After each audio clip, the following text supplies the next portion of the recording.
नमस्कार सर्वांना श्री स्वामी समर्थ विस्वाती आपलं स्वामीचरण या यूट्यूब चॅनलमध्ये अगदी मनापासून स्वागत करते।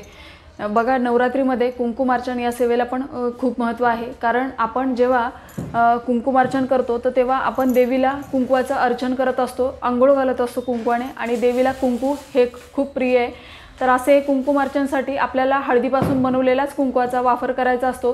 तर नवरात्रीमध्ये अष्टमी आणि नवमी या तिथीला आपल्याला कुंकुमार्चन करायचं असतं। पण या तिथीला जर शक्य नसेल तर या नवरात्रीच्या 9 दिवसामध्ये ज्या दिवशी आपल्याला शक्य होईल त्या दिवशी कुठल्याही वेळेमध्ये आपण हे कुंकुमार्चन करू शकतो। कारण कुंकुमार्चन ही देवीची अतिप्रिय सेवा आहे। असं हे अर्चन आपल्याला नवरात्रीमध्ये देवीचा टाक हा हलवता येत नाही, तर मग आपण कुंकुमार्चन करायचं कशावर?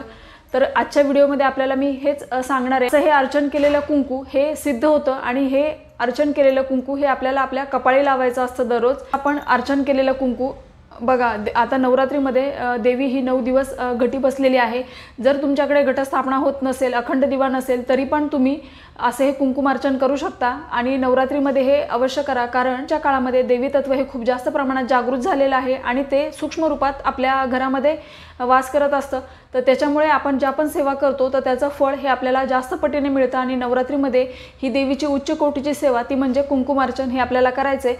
आता तुम्ही हे दररोज शक्य झालं तर दररोज करा आणि नवरात्रीच्या या 9 दिवसामध्ये आपल्याला जेवढ्या जास्तीत जास्त सेवा करता येतील तेवढा आपण करण्याचा प्रयत्न करायचा आहे। याच्यासाठी कुठल्याही वेळेत तुम्ही करू शकता, कुठल्याही वेळेचं बंधन नाही आहे। फक्त आपल्याला देवासमोर बसायचे, बसायला आसन घ्यायचे आणि शुद्ध गाईच्या तुपाचा दिवा लावून घ्यायचा। तुपाचा लावणं शक्य नसेल तर तेलाचा लावला तरी चालेल।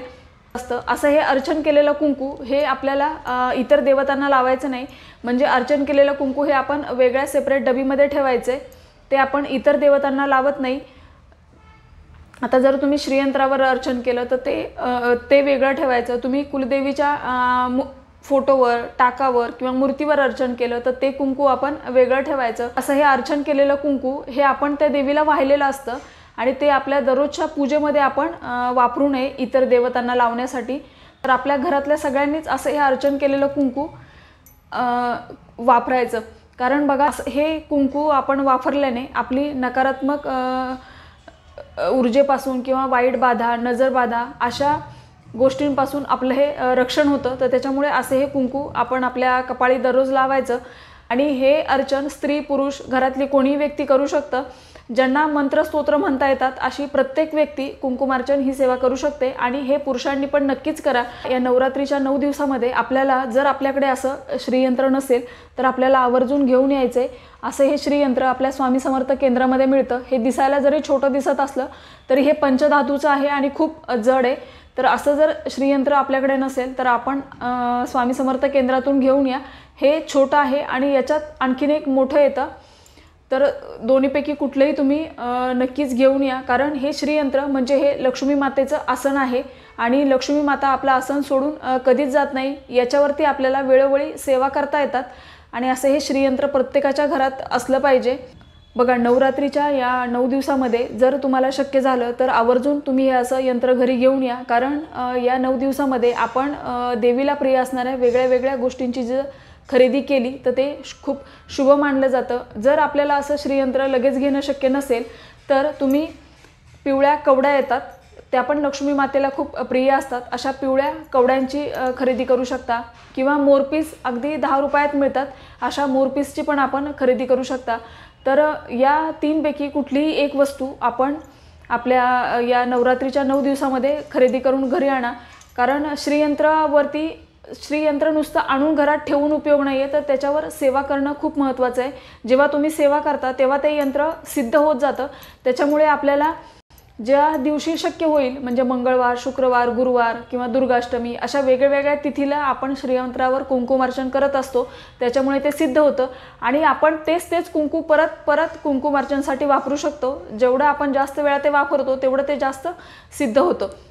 आता देवी घटी बसली आहे तर आपल्याला ती देवीचा टाक किंवा मूर्ती हलवता येत नाही, तर मग आपण कुंकुमार्चन कशावर करायचं, देवीचा टाक न हलवता आपण कुंकुमार्चन कसं करायचं हे पण मी व्हिडिओमध्ये पुढे दाखवणार आहे। आता बघा आपण इथं चौरंग मांडून घेतला आहे मी, त्याच्या खाली रांगोळी काढली आहे, त्याच्यावर हळदी कुंकू वाहिलं आहे। आता चौरंगाखाली तुम्ही गोपद्म आणि लक्ष्मीची पावलं काढा। इथं पण मी छोटीशी रांगोळी काढून घेतली, त्याच्यावर हळदी कुंकू वाहिलं आहे। आणि चौरंग किंवा पाट घ्यायचा आहे. आणि कुंकुमार्चन करण्यासाठी असं पसरट भांडं घ्यायचं आहे. आता इथं मी श्रीयंत्रावर कुंकुमार्चन करून दाखवते. नवरात्रीमध्ये तुमच्याकडे जर श्रीयंत्र नसेल बघा, अशी सुपारीवर तुम्ही कुंकुमार्चन करू शकता. जर तुमच्याकडे श्रीयंत्र नसेल तर एक सुपारी घ्यायची. मग आता सुपारीवर करताना आपल्याला ती सिद्ध करायची. तर देवीचा जो पण तुम्हाला मंत्र येतो किंवा ओम ऐं ह्रीं क्लीं चामुंडाय विच्छे नमो नमः असं म्हणत म्हणत याच्यावरती आपण पंचामृताने किंवा शुद्ध पाण्याने दुधाने असा अभिषेक करून घ्यायचा आणि मग आपण याच्यावरती कुंकुमार्चन करू शकतो. तर आता माझ्याकडे श्रीयंत्र आहे त्याच्यामुळे कुंकुमार्चन हे मी आता श्रीयंत्रावर करणार आहे. पण तुमच्याकडे श्रीयंत्र नसेल तर तुम्ही सुपारीवर करू शकता. आणि नंतर मग ही सुपारी आपण कुंकुमार्चन केलं की ती सुपारी आपण देवाऱ्यात ठेवायची. आणि असं कुंकुमार्चन तुम्ही दररोज करू शकता किंवा ज्या दिवशी तुम्हाला शक्य होईल त्या दिवशी. पण नवरात्रीमध्ये तुम्ही या 9 दिवस जेवढ्या वेळा शक्य होईल तेवढ्या वेळा देवीचा मंत्र म्हणत किंवा श्रीसूक्त म्हणत म्हणत पण कुंकुमार्चन करू शकता. आता एक ओवी झाली की आपल्याला नमो नमः म्हणायचं असतं. आता अर्चन किती बोटांनी करायचं तर बघा, या 2 बोटांनी पण अर्चन केलं जातं किंवा या 3 बोटांनी पण अर्चन केलं जातं किंवा या 5 बोटांनी पण अर्चन केलं जातं. तर आता तुम्हाला जे सोपं वाटेल तसं तुम्ही अर्चन करू शकता. आता जेव्हा तुम्ही देवीच्या टाकावर अर्चन करता तर तेव्हा ते पायापासून डोक्यापर्यंत असं करायचं असतं. म्हणजे आधी पायावर कुंकू व्हायचं आणि मग डोक्यापर्यंत न्यायचं अशा पद्धतीने. आता मी श्रीयंत्रावर अर्चन करते. तर मी करण्याआधी आपण बसायला स्वतःला आसन घ्यायचं आहे आणि तुम्ही साडी घालून अर्चन करा किंवा ड्रेस घालून करा. पण आपल्याला डोक्यावर ओढणी घ्यायची आहे. स्वतःला हळदी कुंकू लावून घ्यायचं. श्रीयंत्राला पण आपल्याला हळदी कुंकू व्हायचं आहे. शुद्ध गाईच्या तुपाचा दिवा लावून घेतला आहे. तर दिव्याला पण मी हळदी कुंकू वाहून घेणार आहे. आणि दिव्याला नमस्कार करून मग आपण कुठल्याही पूजेची सुरुवात करत असतो. तर असं दिव्याला नमस्कार केल्यावर आपल्याला धूप किंवा अगरबत्ती लावून घ्यायची आहे छान. आणि मग आपल्याला हे कुंकुमार्चन करायचं आहे. कारण बघा, ही देवीची उच्च कोटीची सेवा आहे. आपण हे कुंकुमार्चन करतो म्हणजे देवीला कुंकवाने आंघोळ घालत असतो. तर असं हे अर्चन आपल्याला करायचं आहे. आता तुम्ही लक्ष्मी मातेचा मंत्र ओम महालक्ष्मीच विद्महे विष्णू पत्नीच धीमहि तन्नो लक्ष्मी प्रचोदयात नमो नमः असं म्हणत पण अर्चन करू शकता. किंवा ओम ऐं ह्रीं क्लीं चामुंडाय विच्छे नमो नमः किंवा श्रीसूक्त म्हणत म्हणत करू शकता. आता श्रीसूक्त म्हणत असाल तर हरि ओम हिरण्यवर्णा हरणी सुवर्ण रजस्त्रजाम चंद्रा हिरण्यमयी लक्ष्मी जातवेदोम आवह नमो नमः असं म्हणायचं. आता आपण श्रीसूक्त म्हणत म्हणत तुम्ही शक्यतो तुम्ही जर श्रीसूक्ताने कुंकुमार्चन करताय तर तुम्ही 16 वेळा म्हणा. 16 वेळा शक्य होत नसेल तर 5, 7, 11 वेळा तुम्ही म्हणा. आणि आपल्याला फलश्रुती ही शेवटच्या वेळेला म्हणायची आहे.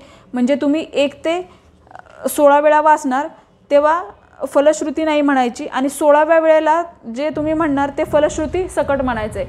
आणि फलश्रुती म्हणताना आपल्याला हात जोडायचे अशा पद्धतीने.